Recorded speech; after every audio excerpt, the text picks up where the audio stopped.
DJ Harish प्रस्तुत करते हैं बालूमात से एक गीत आप लोग के बीच में 2020 में मिस्टर छोटेलाल की आवाज रिकॉर्डिंग एसटी म्यूजिक लोहरदगा। अरे पीना छोड़वाई मेरी डियर तुम जान लोगी क्या, 4 दिन से पियल न को डियर तरस मारेला, लगपक लागीला, थर थर लागीला जान।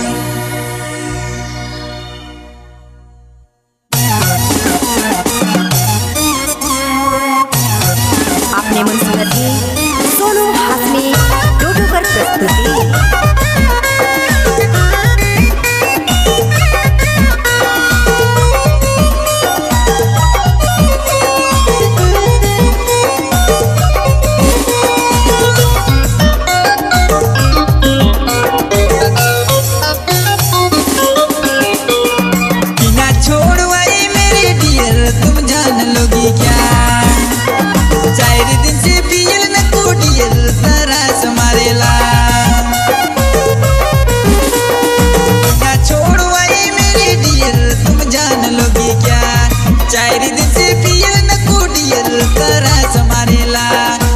लगपक लागीला, थर थर लागीला जान, लगपक लागीला, थर थर लागीला जान।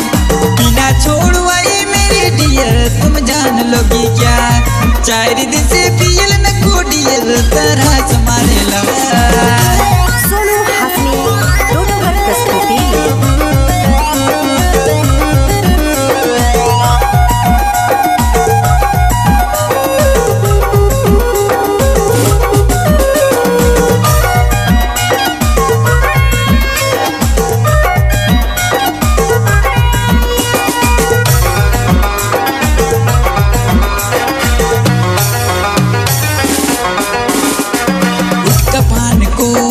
सबको छोड़ा, दारू हाड़ी को सबको भूला,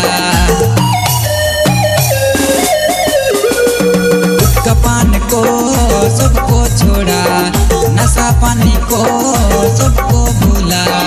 डार्लिंग डार्लिंग तेरे लिए, डार्लिंग डार्लिंग तेरे लिए, बिना छोड़वाई मेरी डियर तुम जान लोगी क्या, 4 दिन से पियल न को डियर तरह मारेला। सोनू हासमी टोटो पर प्रस्तुति।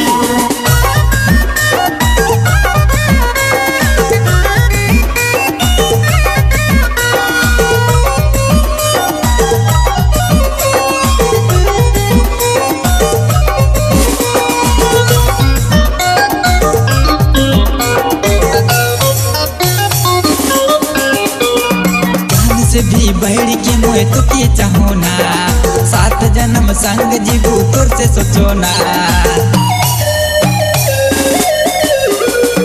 जान से भी बढ़ के मोए तो के चाहो ना, 7 जन्म संग जीवू तोर से सोचो ना।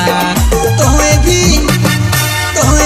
ना छोड़ देबे, तोहे भी तुम भी ना भुला देना, बिना छोड़वाई मेरी डियर तुम जान लोगी क्या, 4 दिन से पियल न को डियर तरह मारेला।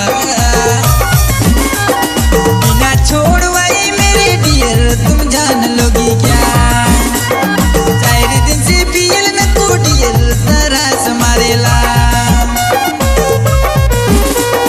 बिना छोड़वाई मेरी डियर तुम जान लोगी क्या, 4 दिन से पियल न को डियर तरह मारेला।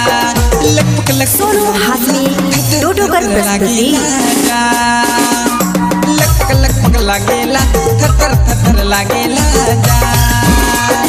बिना छोड़वाई मेरी डियर तुम जान लोगी क्या, 4 दिन